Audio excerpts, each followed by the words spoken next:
ভেড়ামারা বিদ্যুৎ কেন্দ্রে আমাদের এখানে 3টা ইউনিট আছে। 1976 সালে 2টা ইউনিট, ওই দুটো 2022 সালে বন্ধ হয়ে গেছে। আর 3 নাম্বার ইউনিট যেটা এখনও ভালো আছে, সচল আছে, এটা 1980 সালে প্রতিষ্ঠিত হয়েছে। তো এটা মেইনলি রাখা হয়েছে ইমার্জেন্সি যদি কখনো বিদ্যুৎ লাগে সেক্ষেত্রে আমরা এটা চালাতে পারবো এবং রেডি আছে।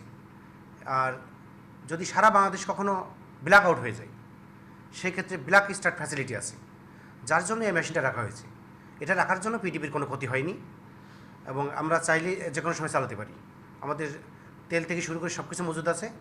কিন্তু যেহেতু এফিসিয়েন্সি কমে গেছে, জায়গাটা কাজে লাগানোর স্বার্থে বোর্ড এখন চাচ্ছে যে মেশিনগুলো সব কিছু উঠাই দিয়ে জনবলগুলোকে বিভিন্ন জায়গায় পোস্টিং করে দিয়ে এখানে নতুন করে একটা 8 মেগাওয়াটের একটা সোলার প্যানেল বসাবে। তারপর আবার লোকজন আবার যেখানে আছে আবার নিয়ে চলে আসবে। এটা আপাতত বোর্ডের সিদ্ধান্ত এবং সেটা মৌখিকভাবে জাস্ট একটা মিটিংয়ে জানানো হয়েছে। এখনও পর্যন্ত লিখিত আমরা কিছুই পাইনি। জনবল এই মুহূর্তে আমার আছে, স্কুল আছে আমারটা, সেখানে আছে 12 জন আর আমার আছে 62 জন।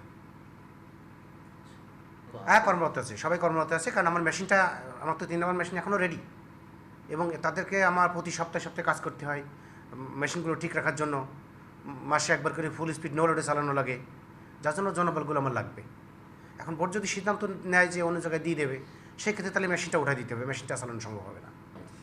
না, সিদ্ধান্ত অনেক আগে থেকে চলতেছে। এই যে আমার এই সিদ্ধান্ত দেখেন, বোর্ড মিটিংয়ের একটা সিদ্ধান্ত হয়েছে, একটা কমিটি হয়েছে 6/4/2022-এ। এই যে একটা বোর্ড মিটিংয়ের দেখায় আপনাকে,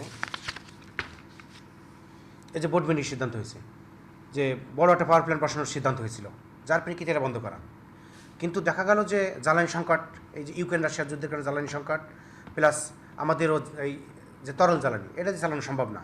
তারপর আমাদের পাশে আছে নর্থ ওয়েস্ট, সেটা গ্যাসের বরাবর ঠিকমতো চলতেছে না, গ্যাসের অভাবে, যার জন্য ওদেরকে গ্যাস সাপ্লাই দিয়ে আমাদের প্ল্যান্টটা চালানো অনেক কঠিন হয়ে যাবে। যার জন্য এখন ওই বড় প্ল্যান্ট থেকে সরে এসে সোলার প্যানেলের দিকে আগানোর চিন্তা করতেছে। এখনও কিছুই ফাইনাল হয়নি। না, এখানে লোকসানের কিছুই নেই। না, এখানে কোনো লোকসানের কিছু নাই।